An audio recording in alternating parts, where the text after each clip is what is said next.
Monde numérique. Le débrief transatlantique. Jérôme Colombin à Copacabana, bonjour.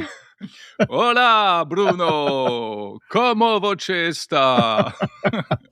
Non, mais je fais pas de blague, hein. On te retrouve cette semaine au Brésil.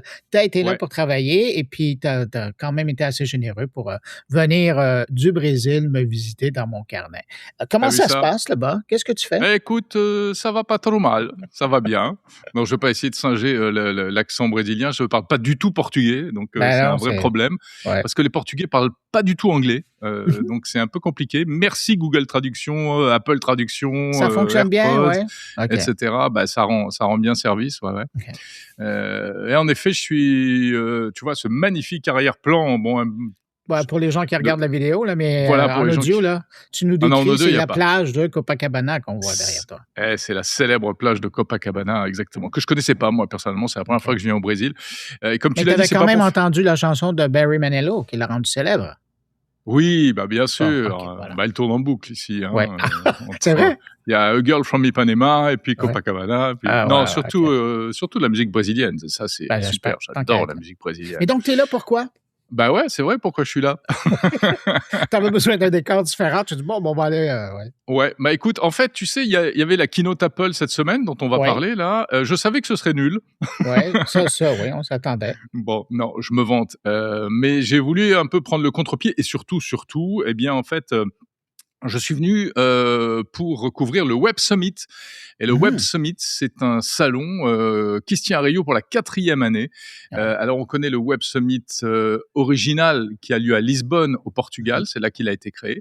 Mais depuis 2023, eh bien, il y a, ou depuis, oui, c'est ça, 2023, je crois.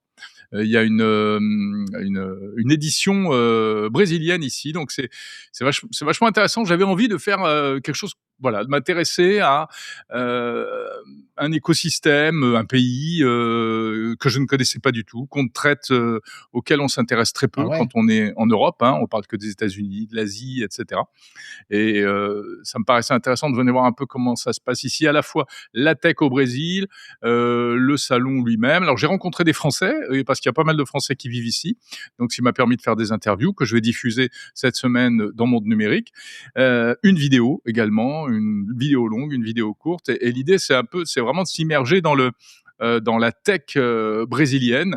Ça me permettait de faire un pas de côté et de laisser un peu tous les grands sujets dont on parle habituellement, et puis de rafraîchir un peu tout ça. Il y a des trucs assez intéressants à raconter. Hein. Il y a des similitudes, il y a des ponts entre l'Europe et le Brésil et le sud global d'une manière générale.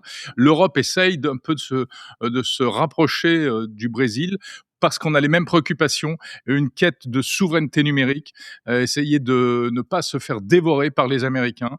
Et les Brésiliens, ils y arrivent pour certaines choses, pour certains aspects, pour d'autres, pas du tout.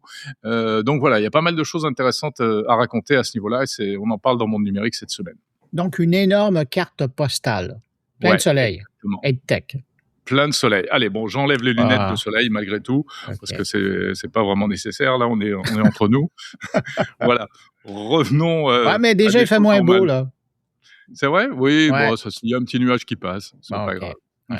Mais donc, non, mais sans blague, évidemment, tu étais là pour couvrir le Web Summit, sauf que ça t'a pas empêché de regarder ce qui se passait en Californie avec la keynote d'Apple. Qu'est-ce que tu en penses? Incroyable cette keynote. Alors incroyable, enfin je sais pas, il y a beaucoup de choses à dire. Le problème, c'est que ce sont les aspects négatifs qui ont un peu pris le pas sur les annonces, hein. On va l'évoquer ensemble, mais je pense qu'il faut vraiment, pour les gens qui nous écoutent, bah déjà qu'on résume un peu ce qui a été annoncé. Oh, je te laisse aller, vas-y. Ah, c'est moi qui vais encore, mais il y a Ah que oui, moi qui parce que parle alors, cette t'as semaine. pris des notes, je te connais, là. Ouais, j'ai pris des notes. J'ai Ouais. regardé la keynote, j'ai regardé plein de vidéos, j'ai lu plein de choses, etc. Bon, alors c'était notamment la présentation d'iOS 27 qui arrive en bêta très rapidement, qui arrivera sur les iPhones et sur tout l'écosystème iOS à partir de l'iPhone 11, hein, compatible Ça à donne partir un de coup de l'iPhone 11. jeunesse, hein, à beaucoup d'appareils, ça. Dans le Oui, fond, c'est c'est les vrai. 6 dernières générations. Hein.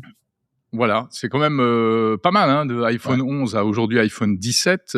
Tous ces produits seront compatibles avec iOS 27, donc là, on pourra faire la mise à jour à la rentrée prochaine, Mhm. vers septembre probablement. Après, qu'est-ce que c'est comme nouveauté? Il y a un peu de design. Ils ont relooké un petit peu le liquid glass, mais franchement, c'est cosmétique. Non, je sais pas ce que t'en penses. Oui, mais c'est ce qu'ils ont fait, en tout cas, ce qu'ils nous ont montré qu'ils vont faire avec la nouvelle version, c'est ce qu'ils auraient dû faire la première fois. C'est-à-dire moins Oui. douloureux et moins tragique comme changement, comme interface. Là. Ouais, exactement. Bon, en tout cas, c'est anecdotique. Ben, Là où on les attendait, c'était sur l'intelligence artificielle, bien entendu. Donc, ils ont présenté Apple Intelligence. Et surtout les fonctionnalités liées à Apple Intelligence. Alors, il y a des choses, il y a des tas de choses, des améliorations. Par exemple, sur la photo, la retouche photo, le système de retouche photo de l'iPhone était l'un des plus mauvais du marché. C'est-à-dire que tu prends une oui. photo, tu veux effacer quelqu'un ou effacer t'effaces un objet. l'objet et il a quelqu'un. Voilà, Samsung fait ça très bien, Google fait ça très bien, et Apple, c'était une catastrophe. Bon, là maintenant, ça marche très bien. Ils ont vraiment amélioré les choses. On peut noter aussi un contrôle parental. Ça, c'est pas l'intelligence artificielle, mais ce que j'ai noté, c'est sur le contrôle parental. Ils vont très très loin, et ça intéressera beaucoup les familles. C'est-à-dire que quand il y a plusieurs iPhones dans une famille rattachés à un compte familial, les parents vont vraiment pouvoir encore plus contrôler le contenu, les temps de connexion, etc. Et ça, c'est très habile de leur part. Parce que plus on va, et puis plus c'est un peu la folie là, sur les internets en général. Alors, de pouvoir permettre à des parents qui donnent un appareil, le premier appareil à leur enfant, ça va les rassurer. Ça, j'avoue que c'était dans les bonnes nouvelles et c'est pas sorti tant que ça un peu partout, là. Non, et il faut le signaler parce que c'est effectivement des fonctions très pratiques qui sont super utiles pour des millions de gens. Bon, alors après, je reviens sur Apple Intelligence. Donc, on rappelle que c'est le moteur qui va faire fonctionner toutes les fonctions d'IA et notamment le fameux Siri AI, c'est-à-dire ce qu'on attend depuis 2 ans. Un Siri boosté à l'intelligence artificielle qui sera capable de fouiller dans nos mails pour savoir quand arrive mamie par le train en fonction du mail qu'elle m'a envoyé le mois dernier, pour aller retrouver Bruno, quel est ton avion pour venir à Vivatech, à quelle heure il arrive pour que je t'envoie la fanfare, les majorettes, etc. Donc une espèce de super recherche, super assistant. Vraiment un assistant. C'est ça. Vraiment un assistant, voilà. Donc ça sera basé sur Apple Intelligence. Sauf que, il y a un problème. Nous, on pleure en Europe. Alors pas moi, c'est pour ça que j'ai quitté l'Europe. C'est pour ça que je suis venu. C'est pour ça que je suis au Brésil. C'est en septembre, Jérôme. Mais ça fait rien. Tu vas devoir revenir au Brésil en septembre. Peut-être. Écoute, par dépit, mais c'est ça, la j'ai catastrophe quitté l'Europe. pour vous, c'est qu'une fois de plus en Europe, c'est pas tout ça qui sera disponible. Et voilà. Apple Intelligence va être disponible en Europe. Il va falloir encore attendre la localisation, la traduction en langue française, ce qui n'est pas fait. Mais bon, ça, on pense que ça va arriver. Donc, les fonctions dont on a parlé, et puis plein d'autres trucs, mais qui sont pas des trucs révolutionnaires, quoi. Je veux dire, générer un emoji avec IA en promptant, pardon, mais c'est pas ça qu'on attend d'Apple aujourd'hui, hein. Mais tout ça, ça va être disponible en Europe, il n'y a pas de problème. Le truc, c'est le fameux Siri AI qui, lui, n'arrivera pas. Et ça, c'est un coup de massue énorme. C'était une petite phrase dans la keynote, disponible uniquement aux États-Unis. Je ne sais plus comment ils ont tourné la phrase, mais ils ont annoncé que ce serait pas... Disponible d'abord aux États-Unis, puis par la suite avec un déploiement international. Ouais, mais en fait, quand on creuse, on sait que ça n'arrivera pas chez nous, en Europe, Siri AI. Alors, pourquoi pas disponible en Europe ? Et là, c'est la guerre, le bras de fer qui apparaît au grand jour entre Apple et l'Union européenne. Et là, donc, on attaque la deuxième partie de notre émission. On est parti pour 45 minutes de débrief, n'est-ce pas, Bruno ? Parce que c'est quand même très compliqué. En fait, Apple dit que c'est à cause du DMA, le règlement européen sur les marchés numériques, qu'ils préfèrent ne pas le sortir. Ils tournent ça en disant qu'on les empêche de sortir. Mais très vite, l'Union européenne a réagi et a expliqué. Oui, dès le lendemain. Hein. Voilà, sur un ton un peu moqueur, un peu polémique. Alors, il y a quelqu'un qui a pris la parole. Bon, ça, entre parenthèses, moi, je trouve ça pose une vraie question. La personne qui s'est exprimée là, à la tribune du Parlement, on ne sait même pas qui c'est. Enfin, moi, je l'avais jamais vu de ma vie. Je suis pas du tout les affaires européennes. Personne en France ne connaît les représentants. On connaît un peu nos eurodéputés français. On connaît un peu les grands commissaires.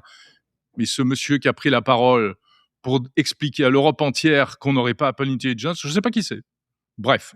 Et donc, il a expliqué, qu'est-ce qu'il a dit? Il a dit, mais attention, l'Europe n'interdit pas à Apple de venir et de déployer Apple Intelligence sur le continent.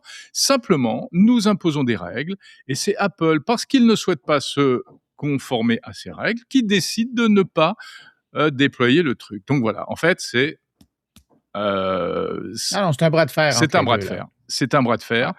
Et si on rentre un peu plus dans le détail, je ne sais pas si tu t'es intéressé aussi à ce, je pense que oui, mais sur le fond du problème, il est intéressant. En réalité, c'est quoi? C'est que la promesse d'Apple, c'est que Apple Intelligence puisse vraiment avoir accès à tout notre écosystème, toutes nos données personnelles que l'on confie à iOS. Et on sait que la promesse d'Apple, c'est de protéger notre vie privée. Donc, cloud sécurisé, tout est chiffré, aucun accès tiers, les compagnies externes ne peuvent pas accéder à ces données-là, et toute l'IA fonctionne là-dessus. Et en gros, l'UE dit, ouais, mais bon, nous, ça nous va pas, parce que pour le respect de la concurrence, il faut ouvrir à la concurrence, il faut permettre à d'autres outils d'intelligence artificielle d'accéder à ça. Et Apple dit, mais vous êtes fous! Nous, c'est la protection de la vie privée de nos utilisateurs. Ah ben non, on veut pas le savoir, etc. Mais là où Apple est un petit peu perfide, c'est que ils ont développé, d'après ce que j'ai compris, et là je rends hommage à notre confrère Nicolas Lelouch qui a couvert de Numérama, qui a couvert la keynote à San Francisco, qui a fait un boulot extraordinaire encore une fois sur cette keynote, aussi bien en article, en vidéo, etc. Un travail de décryptage super. Nico, je te salue. Nico, je le connais bien, je l'ai connu comme stagiaire il y a très longtemps à 01net. Maintenant, c'est un grand monsieur de la tech. Ah oui, c'est un grand journaliste. C'est un grand journaliste tech. Et il expliquait ça très bien. Il dit que c'est un peu leur choix technologique qui les emprisonne, parce que ils ont décidé d'adopter un truc qui s'appelle un index sémantique, qui va collecter toutes nos données, qui va ensuite les faire mouliner par l'IA, etc. Et donc du coup, c'est ça qui fait que pour que ce soit efficace, ça va tellement en profondeur.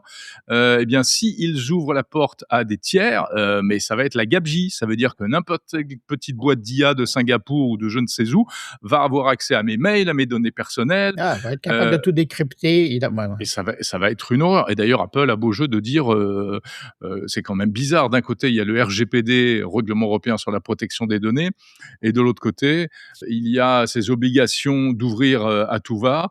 C'est un peu dingo.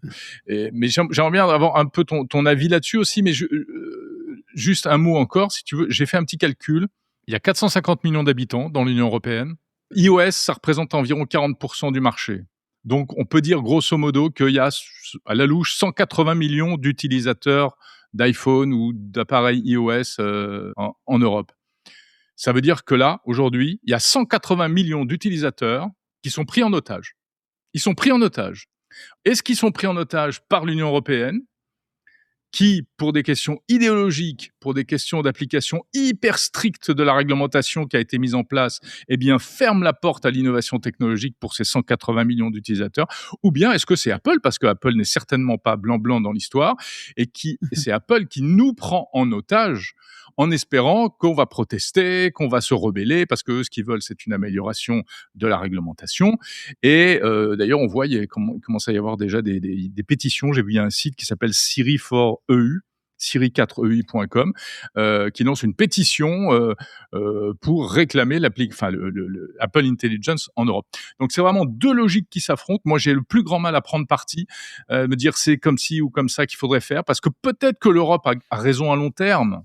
Peut-être qu'à long terme, elle a raison, finalement, et on se dira, ah ouais, putain, heureusement qu'ils ont fait ça. Et peut-être que non, qu'en fait, on va dans le mur, c'est complètement idiot, on va encore prendre du retard technologique. Donc, c'est pas simple, mais le résultat, c'est ça. Moi, je dis, il y a 180 millions d'utilisateurs qui sont pris en otage par l'Union européenne ou par Apple, mais en tout cas, on l'a dans l'os. Ben non, mais ça, c'est la situation actuelle et je partage ta lecture de la chose. Mais parallèlement, il y a quand même des joueurs, je pense à Google, je pense à Samsung, qui proposent des appareils augmentés avec l'IA. Et ces gens-là, bon, ils ont à vivre avec la législation que vous avez, mais leurs produits sont quand même j'allais dire, plus 2026. Là.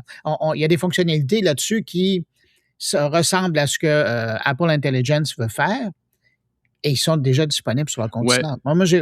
C'est vraiment c'est un plus, peu en tout cas, bizarre ça.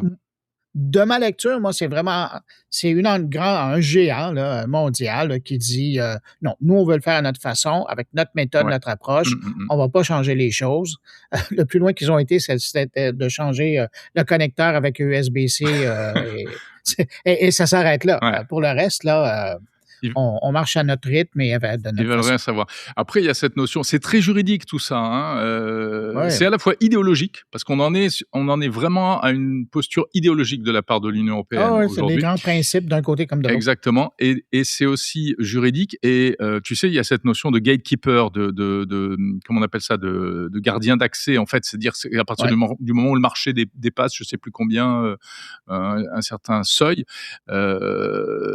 eh bien, ces obligations s'appliquent, mais elles s'appliquent pas en dessous. Ce qui fait que, si j'ai bien compris, Apple Intelligence ne sera pas disponible sur iPhone, mais il sera disponible sur Mac, sur Ah macOS. tiens donc, Ouais, ah tiens donc. parce que, eh bien, macOS n'est pas en situation dominante, en position de Ouais. domination, et donc le DMA ne s'applique pas.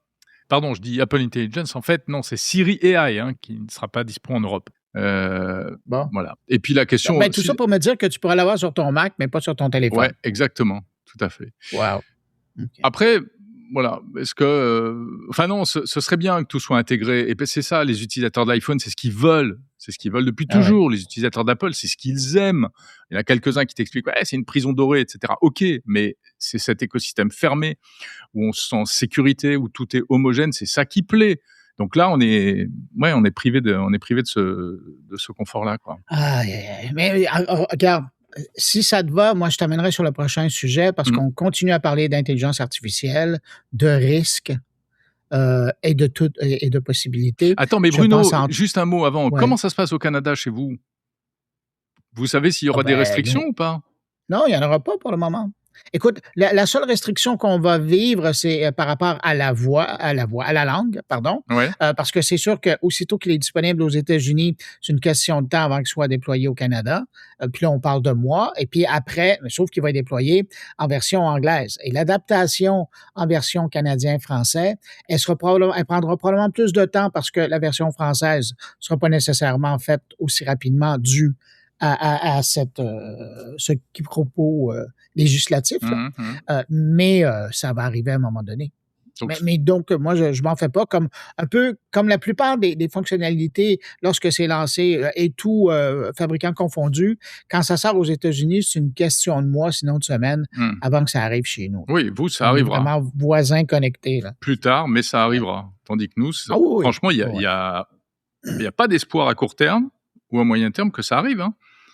Ah, il C'est faudrait des changements législatifs, là.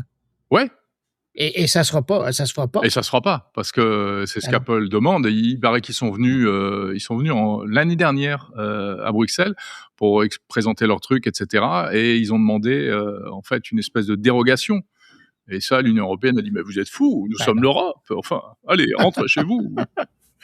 Non, non, Aïe, aïe, aïe. mais Non, je pense que ça va prendre c'est une vraiment, génération avant que ça puisse je changer pense que et c'est puis un on verra. tournant. Du coup, c'est vraiment un tournant, ce truc-là. Alors, peut-être que ça donnera j'en sais rien. Peut-être que ça permettra à un Apple français de voir le jour. Je veux qu'on parle d'Anthropic. Oui, Ils ont lancé là, ils ont rendu disponible Fable 5, qui est un modèle, qui est, je veux dire, c'est un mythos, moins ou un mythos sans les stéroïdes, donc le Mythos, donc qui est c'est le modèle spécial cybersécurité, hein, c'est ça? exactement, un super modèle, très puissant qui est vraiment capable de faire, des pirouettes. Mais là, donc, on en arrive avec une version qui est bridée, qui est sécurisée, qui carrément, va changer et c'est ça que je trouvais intéressant parce que j'ai commencé à jouer avec chez Anthropic, quand tu utilises le Fable 5, aussitôt que tu lui poses des questions qui ont à voir avec la cybersécurité, la biologie, puis un autre sujet dont je me souviens plus, il change automatiquement lui-même de modèle. Mmh. Plutôt que de dire non, je ne peux pas te répondre, Ah, c'est bien il ça. va aller chercher un modèle précédent, donc une génération précédente, qui, elle, va pouvoir te répondre avec des informations moins dangereuses, entre guillemets. Là. Ouais. Et ça, j'avoue Ouais, c'est que c'est malin. habile de leur part. Et puis, donc, Anthropic qui sort ce modèle-là sur la vague de notoriété de Mythos en disant, ben, c'est Mythos, mais un peu bridé. Donc ça veut dire que Écoute, les au entreprises quotidien, ouais, ça veut dire que les entreprises vont pouvoir, passer au crible tout leur système informatique? Ils vont lâcher ben non, Mythos, c'est ça. non? Non, c'est ça l'affaire, parce que c'est comme le Fable 5, c'est une version bridée Ouais. de Mythos, tout ce qui est cybersécurité, il touche pas. Ah, OK, carrément! Ouais. Ben Ah écoute, bon? et tu peux lui demander de vérifier certains accès, mais pas de façon aussi pointue que D'accord. ce que les gouvernements et les services de renseignement américains et les amis des Américains ont eu accès, là. Mmh, mmh On mh. est dans une autre génération. On utilise la puissance de traitement de Mythos, mais ça a pas du tout le même rendu, là. D'accord, d'accord, donc c'est pas vraiment il est pas Ouais, axé, cybersécurité, en fait, non, non. OK, OK, OK. Ben non, et Ouais, il peut ouais. rouler sur d'autres choses. Ouais. C'est marrant ce que tu viens de dire là. Oui, les Américains, on sait, ont demandé à enfin les autorités américaines ont demandé à Claude de pas le lâcher, et cetera.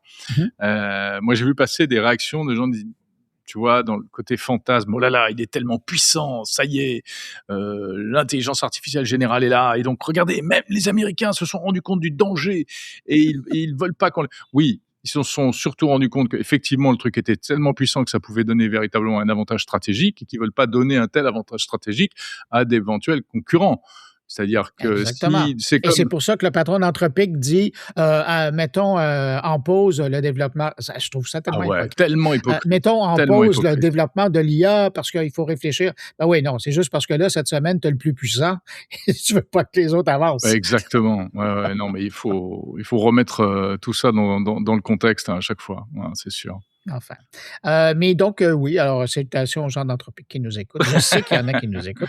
Non, mais Anthropique est super et puis alors c'est marrant, oui. maintenant, l'an dernier, tout le monde était sur ChatGPT, maintenant tout le monde est sur Claude. Ah ouais, Claude et ChatGPT, c'est Ben, Claude et Gemini, hein, c'est les deux. Ben, on mmh. s'entend, Claude a pris le devant là, ce mois-ci, mais Claude, c'est c'est moi. tendance, ça. Dans la conversation, Ah oui, tu dis Claude. pas: «J'ai demandé à ChatGPT», tu dis: «J'ai demandé à Claude». Si tu dis Non, ChatGPT, Claude m'a «Ah dit. quoi? Claude?» C'est comme tu dis: «Ouais, Non, j'utilise mais attends, Safari». toi, tu demandes encore à Claude. Non, Claude te dit. Ah, Claude Hein? te dit, Claude te Ben oui. devine ce que la Ben question que tu oui, vas lui poser. Bien sûr. exactement. Ben moi, c'est la relation que j'ai avec Gemini. Mais oui, Gemini sait ce que je veux. mais Gemini me propose des choses avant voilà. même que j'y accède. Mais toi et moi, Mais on est des gens regarde, fidèles, c'est pour ça. On ben est oui, fidèles en en amitié, on est partant. fidèles en amour et on est fidèles en IA aussi. Chacun son Ben voilà. on reste, Ouais. accrochés à nos moteurs. Parlant de fidélité, Ouais. je pense que la semaine dernière, on a presque commencé une nouvelle rubrique qui s'appelle «Des nouvelles de Mistral» et Mistral rebelote cette semaine. Ça va mal, du côté Aïe, aïe, aïe. encore du gouvernement, là? Ouais. Le Mistral souffle ou le vent souffle Qu'est-ce qui se contre passe? Mistral. Ah oui, il y a une espèce de petite tempête anti-Mistral là qui est en train de naître et qui est une L'IA tempête française, je politique. rappelle pour, les gens qui ne connaissent pas, ouais. Exactement, Mistral AI qui est, le OpenAI français, pour faire court. Oui, on parlait de ce projet de loi qui est en discussion concernant les droits d'auteur pour demander à ce que les big tech qui entraînent leurs modèles avec tous les contenus trouvés sur internet, la musique, les livres, la presse aussi, les médias, les contenus d'information, eh Ah, bien tout le contenu? tous les Ouais. contenus, qu'il y ait une rémunération, parce que jusqu'à présent, c'est vrai que c'est un peu open bar, ils récupèrent tout, ils aspirent tout, ils entraînent leur modèle, ensuite ils commercialisent, ils vendent des tokens, donc ils se font un business à partir de matières premières qu'ils n'ont pas payées. Et ça, en France, eh bien, les ayants droit, quels qu'ils soient, donc aussi bien les ayants droit des œuvres artistiques que surtout des Mmh. médias, ce sont les médias qui Ouais, ouais. aujourd'hui montent au créneau, disent c'est plus possible, maintenant, faut arrêter, faut nous payer. En fait, c'est aussi lié à, il y avait une réunion, un sommet spécial presse il y a la semaine dernière à Marseille et c'est le patron du New York Times qui était là et qui a poussé un coup de gueule phénoménal qui a dit c'est le plus gros pillage du siècle, etc. Il faut arrêter de se faire piquer toutes nos infos, etc. Donc tous les médias sont comme ça, ils se sentent très très forts. Et pourquoi on en revient à Mistral, c'est que Mistral, bah, il fait comme les autres, quoi. Si tu veux, il a besoin pour devenir fort, pour s'entraîner. Donc, Mistral essaye de résister à ce projet de loi. Et ils ont sorti la grosse artillerie. Et la grosse artillerie, elle est politique. Et ça passe par du lobbying avec énormément d'actions politiques pour essayer d'infléchir la loi. Quand on s'est parlé la semaine dernière, c'était en discussion au Sénat. Cette semaine, ça a été adopté au Sénat et c'est en discussion à l'Assemblée nationale. Et à l'Assemblée nationale, comme ils ont vu que ça risquait de passer, alors Mistral et tout le groupe a réussi à mobiliser notamment tous les députés macronistes qui ont trouvé comme moyen pour freiner le truc de déposer des centaines d'amendements pour bloquer la discussion. En fait. Donc, on est dans un petit jeu politique, si tu veux, voilà. Mais la question de fond, c'est celle qu'on a déjà évoquée. Bien sûr que le droit d'auteur, c'est important, et les médias, et la presse, etc. Mais qu'est-ce qu'on veut aussi aujourd'hui ? Est-ce qu'on veut, oui ou non, développer un champion européen, ou français, en tout cas, de l'intelligence artificielle ? Et si on veut, eh bien, on lui met pas des bâtons dans les roues au moment, alors que les Américains, eux, n'en ont pas eu, et que déjà, il part au départ avec un certain nombre de handicaps par rapport à ses concurrents américains. Donc voilà le sujet Mistral. Parlant de législation, je veux juste te faire une petite parenthèse pour te montrer l'influence française ici au Canada ou l'influence australienne aussi. Tu sais que cette semaine, il y a le gouvernement canadien qui a déposé, là, dans le milieu de semaine, un projet de loi pour interdire les réseaux sociaux aux 16 ans et moins. Ça y est, alors donc là, c'est le projet de loi vient d'être déposé. En entrevue, il y avait le ministre de l'IA canadien qui m'en parlait là, cette semaine. Mais donc, ça a été fait officiellement, là, et on va voir ce qui va se passer. Mais évidemment, ici, c'est mal reçu parce que quand on regarde l'expérience australienne où la loi, le projet fait force de loi maintenant, on s'est rendu compte que les jeunes, qu'est-ce qu'ils ont fait? Ils ont filé vers des réseaux qui n'étaient pas encore marqués. Et puis, ça, c'est sans parler de ceux qui essayent de retourner sur des fausses identités pour être capable de se brancher. Donc, en tout cas, j'ai l'impression que ça passera plus par l'éducation que par la loi, mais on verra ce qui va en advenir. Oui, tu allais dire? Non, mais ouais, surtout sur ce sujet-là, qu'il y ait une loi ou pas, enfin, c'est bon, peut-être que d'après ce que tu dis, il y aura sans doute probablement une loi, mais après, c'est comment on la fait appliquer, quoi. Oui. Voilà, il faut des outils d'identification, tout en préservant l'anonymat. On retombe sur des puis surtout que questions techniques. Les protagonistes, là, mis à part TikTok, les protagonistes sont tous américains. Ouais. Et ici au Canada, le gouvernement canadien est encore très froid quand vient le temps de s'adresser au gouvernement, à des joueurs américains qui ont l'oreille du président américain. Encore récemment, il y avait l'organisme qui gère les télécommunications ici qui a dit on va changer le règlement et donc de 5 de redevance, on va devoir donner 15 de redevance par les grands joueurs, là, les Netflix et compagnie, pour permettre à la culture canadienne de trouver sa place. Finalement, ça a été quoi la réaction du gouvernement canadien? Il dit non, on touche à rien, on n'augmente pas. Ah ouais. Les grands géants américains n'ont pas à payer plus, on garde ça comme c'est. Ils ont froid, ils ont peur. Alors, est-ce que tu penses vraiment qu'il y a une loi qui va passer, puis qu'après, il va y avoir des dents pour obliger des Facebook et des Google et des Snap à répondre aux actes? Ouais, mais il faut pas s'avouer vaincu, Bruno. Regarde, faites comme l'Europe, hein. Je veux dire, tu sors les crocs, tu fais chier tout le monde, mais tu tiens bon. Au moins, t'es protégé. Ouais, puis tu résistes. Les géants américains, ils sont. On peut aussi leur tenir tête. C'est compliqué cette histoire.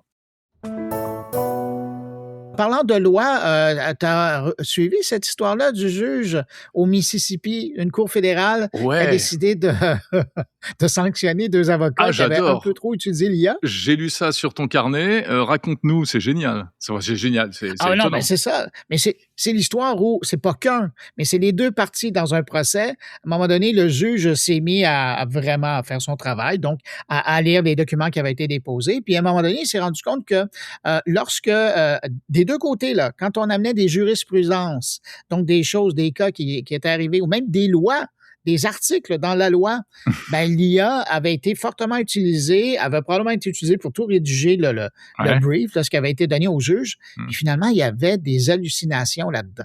Il y avait des jurisprudences qui n'existaient pas, ce qui est le cauchemar des cabinets d'avocats qui utilisent ça en disant on veut pas qu'ils nous sortent un truc comme ça. Puis il y avait même des articles de loi qui n'avaient pas rapport, qui n'avaient rien à voir avec ça.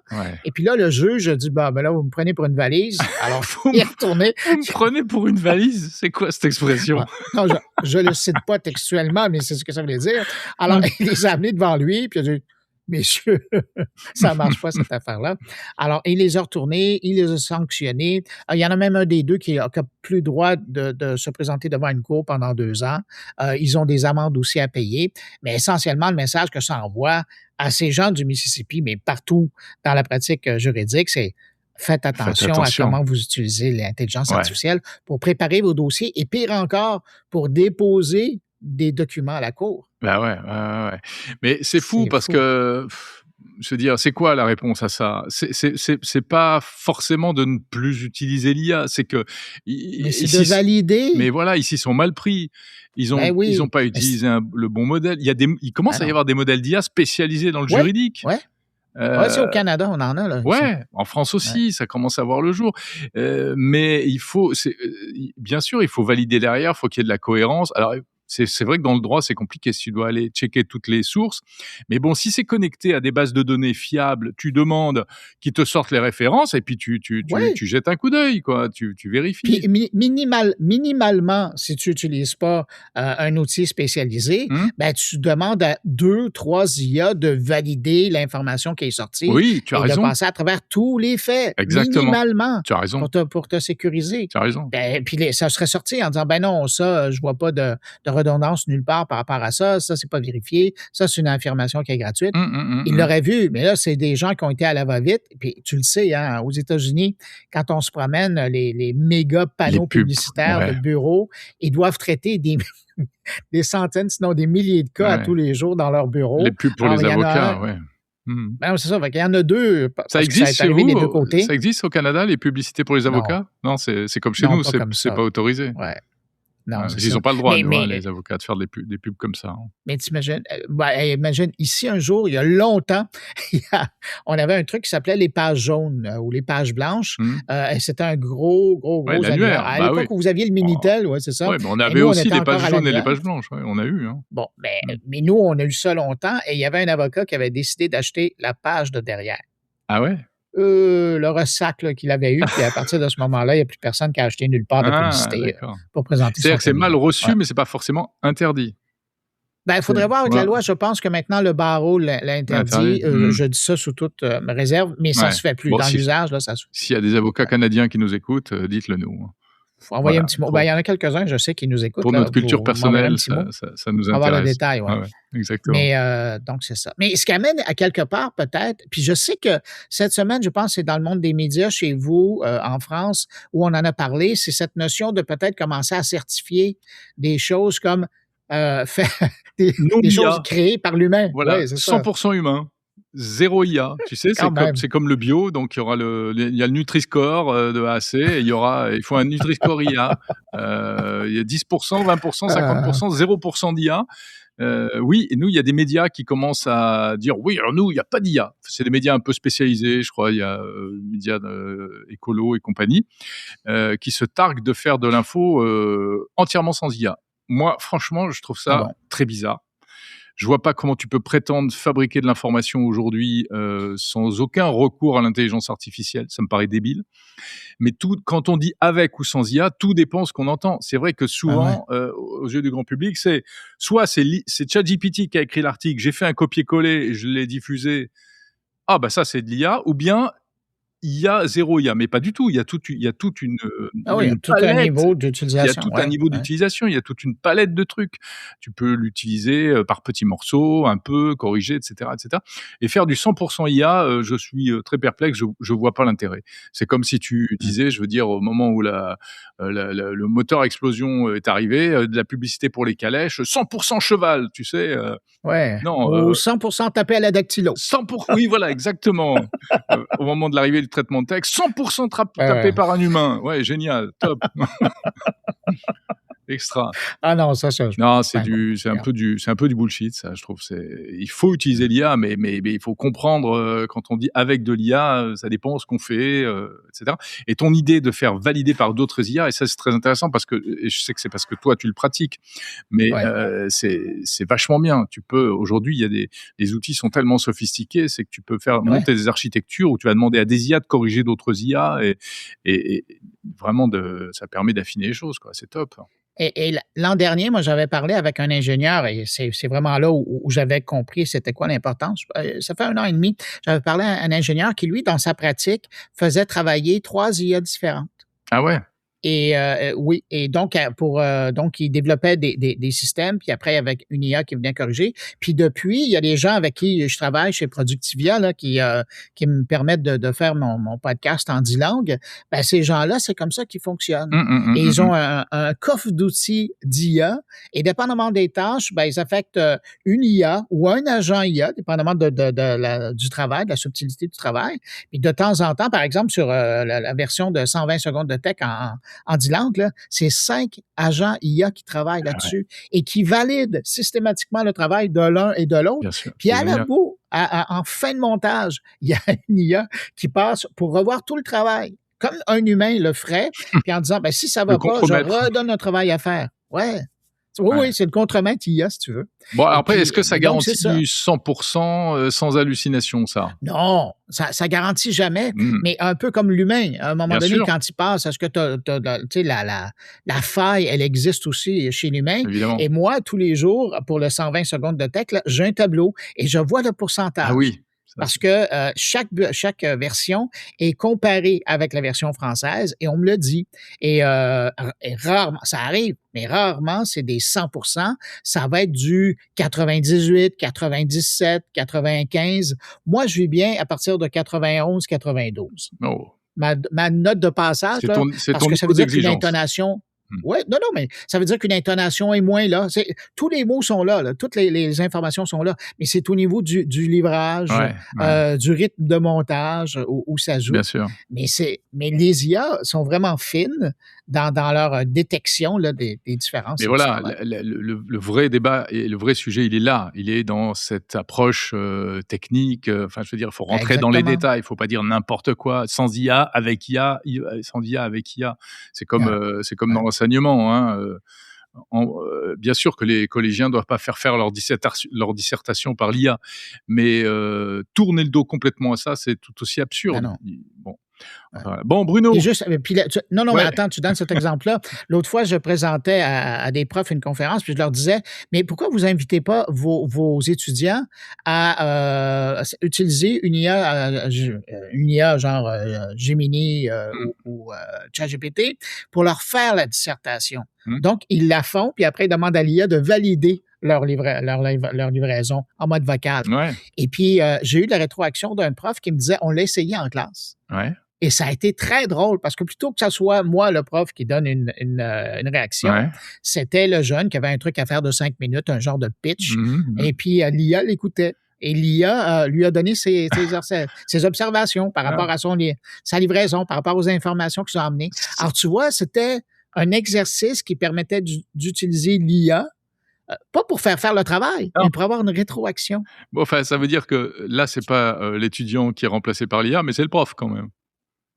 Oui, à quelque part. Non, mais c'est pour montrer comment on peut utiliser l'IA comme coach dans certains domaines. Ouais. Là, la question, Jérôme, parce que là, je rappelle qu'on te rejoint, tu es sur la Copacabana, à Rio, en train de te faire bronzer. Et puis, mais là, Vivatech, ça commence la semaine prochaine. Est-ce que tu vas être de retour à Paris? Mais c'est la question que j'allais te poser surtout. Ça y est, toi, tu es prêt? Parce que tu as pris ton billet, ton accréditation. Le billet est là, l'hôtel est réservé, oui. Yes, génial. Donc, la semaine prochaine, on se parle en vrai. On ferait un vrai débrief parisien. On va faire un vrai débrief de visu parisien. Oui, bien sûr, je me prépare pour Vivatech. Alors, j'espère que ça va être intéressant. C'est le 10e Vivatech, c'est la 10e année. Quand même. Et puis, tu sais, comme chaque année, Vivatech, c'est aussi l'anniversaire de Monde Numérique. Oui, et pour l'occasion, on le rappelle, tu fermes les Champs-Élysées dimanche. Voilà. Pour permettre à des gens de venir présenter des choses. Exactement. Pour souligner l'anniversaire de Monde Numérique. Voilà, donc pour l'anniversaire de Monde Numérique, je privatise les Champs-Élysées et ce sera donc ça fait 5 ans que j'ai lancé Monde Numérique, je crois. C'est fou. 2021, on est en 2026, et oui, c'est la 5e année qui se termine. Quoi. Et tu fais pas ces 5 ans? Ah, ouais, écoute, c'est gentil. Ouais, ouais. Bon, voilà. Mais alors, je sais pas trop alors, je pense que ça va être bien, ça va être plus grand. Tu verras, c'est pas dans le même hall de la porte de Versailles parce que, alors l'organisateur Maurice Lévy dit c'est parce qu'on a besoin de plus de place. En fait, c'est surtout que je crois qu'il y a des travaux dans le, dans le grand hall. Donc mais on est dans un autre espace, mais qui est vachement bien. Et, Mais rassure-moi, toujours place de Versailles. Toujours porte de Versailles, OK. c'est-à-dire dans Paris, Ouais. pour les gens qui connaissent un Ouais. petit peu, voilà, c'est vrai que c'est avantageux pour l'instant. Heureusement, Vivatech n'est pas suffisamment gros pour être relégué à l'extérieur, donc c'est très pratique pour les Parisiens quand même, ça reste ancré dans la capitale. Voilà, on attend de savoir qui sera la ou les guest stars, puisque chaque année, il y a quand même une personnalité marquante. Et Ouais. là, à l'heure où on enregistre, en tout cas, hein, Bruno, on ne sait pas qui ce sera, mais Maurice Lévy a dit attention, c'est du lourd. Il nous promet une très grosse pointure de la tech. Et c'est pas le président parce qu'on sait déjà qu'il va être là, le Oui, président français. Macron, Ouais. il sera Et là. puis c'est un peu normal, hein, parce que c'était un peu leur cheerleader il y a Ouais, 10 ans quand ils ont lancé le tout truc. à fait. Là, maintenant, dans le fond, il vient faire son coup de chapeau Ah 10 ans plus tard. Vous c'est avez fini, habituel. là. Un Vivatech sans Macron, c'est Ouais. pas possible. Je pense que même quand il sera plus président, il continuera à venir. Ça. Ouais. Bon, c'est pas son bébé, mais c'est vrai il avait impulsé. Ah, c'est dans la vague des French Tech et compagnie. Ouais, Là. la French Tech, la Ouais. Startup Nation, tout ça, machin, etc. Et à chaque fois, il est Et donc, accueilli, toi, il est selon... super bien accueilli, donc Ouais. voilà. Ouais, je sais, on se fait tasser à chaque fois qu'il Ah passe. ouais, c'est une horreur. Mais Quand il vient, c'est une horreur. Tu te fais. c'est Bah l'expression, là, c'est violent. Ah, c'est C'est violent. violent, les services de sécurité qui te poussent sur les côtés, c'est ardos. Ouais. Donc, pour un simple Canadien, c'est plutôt surprenant. Mais là, je veux Ouais, revenir la à ce que guest tu star. disais. Donc, oui, Bah, je d'après toi, sais c'est pas. qui? Moi, j'ai des petites idées. Moi, Ouais, je miserais assez sur Dario Amodei d'Anthropic. Parce que c'est ouais. un peu le gars qui monte, là, qui a fait parler de lui. Qui se Ou donne. Sam Altman, Ou peut-être? Sam Altman, surtout que Sam Altman était à Paris ou était en Europe, là, il y a pas très longtemps, ces jours-ci, Ouais. où il va y être. Ce serait pas incohérent, l'un ou l'autre, Sam Altman ou Dario Amodei. Mais alors, ouais, ce serait super qu'il soit là. Je me demande un peu si l'un comme l'autre, c'est un peu sulfureux aussi, tu vois. Parce que Sam Altman, Ouais. c'est aussi un peu, ok, c'est Sam Altman, c'est OpenAI, mais c'est aussi un peu le côté bad guy. Et Anthropic, Dario Amodei, qui veut se Ouais, faire ben, passer pour le gentil, le chevalier blanc. Oui, non, mais avec moi, l'IA ne fera jamais la guerre, etc. On l'a dit, toi, on en a parlé ensemble. C'est une ouais. Mais posture marketing. Bad Guy, il pourrait avoir Elon Musk et ça devrait pas être lui. Mais Elon Musk est déjà venu. Non, non. Oui, je sais, il y a longtemps, Ouais, ouais. mais je peux pas croire que ça serait lui. Mais bon, écoute, je sais Ça pas. serait décevant presque. Voilà. Peut-être qu'à l'heure où nos auditeurs écoutent ce podcast, eh bien, le nom a été révélé. Vous le savez et vous riez de nous. Voilà, vous le savez, et nous ne le savons pas.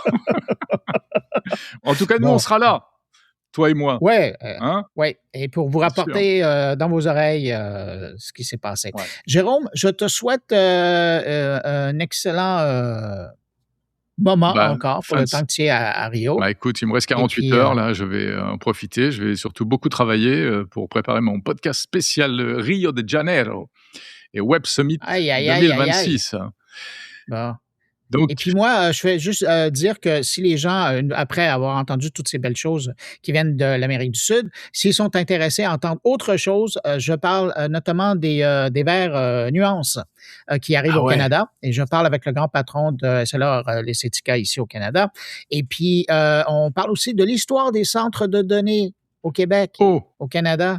Ça fait quelque temps, puis j'étais curieux et j'ai eu une discussion avec les deux premiers messieurs qui ont lancé un centre de données au cool. Québec. C'était Et quand? c'est vraiment intéressant de voir c'était quoi la 1702? perception à l'époque. Ouais, écoute, juste après Christophe Colomb. Ah ouais. Et puis, ouais, ça fait longtemps, les centres de données ici au Québec. Et puis, et puis sinon, j'ai une entrevue. Tu connais PPC? Oui, ouais, bien sûr. Pierre-Philippe? Ouais, bon. Voilà. Ben, tu sais qu'il vient de lancer une Chroniqueur au application français. avec son fils. Non, je ne Ouais. savais pas. Ouais, ben, il vient de lancer une application avec son fils. Et puis, je les accueille aussi. C'est la première fois que j'ai une entrevue Tu es très accueillant. père-fils sur mon Ah, carnet. bah c'est cool, Ouais, c'est sympa ça. ouais. Tu es très On fait accueillant. beaucoup de doublés cette semaine. Bon, bah écoute, super. Joli programme. Donc, bonne écoute de ton carnet. Et puis, je te remercie pour cette première heure passée avec toi. Ah, dans mais mon là, carnet. on a explosé Et puis tous on les poursuit avec la compteurs. Là, suite. voilà, 45 minutes, tranquille. Ouais. Et on se dit rendez-vous la semaine prochaine à Vivatech alors. Ouais, pour autant de plaisir. Salut Jérôme. Salut Bruno, salut à tous.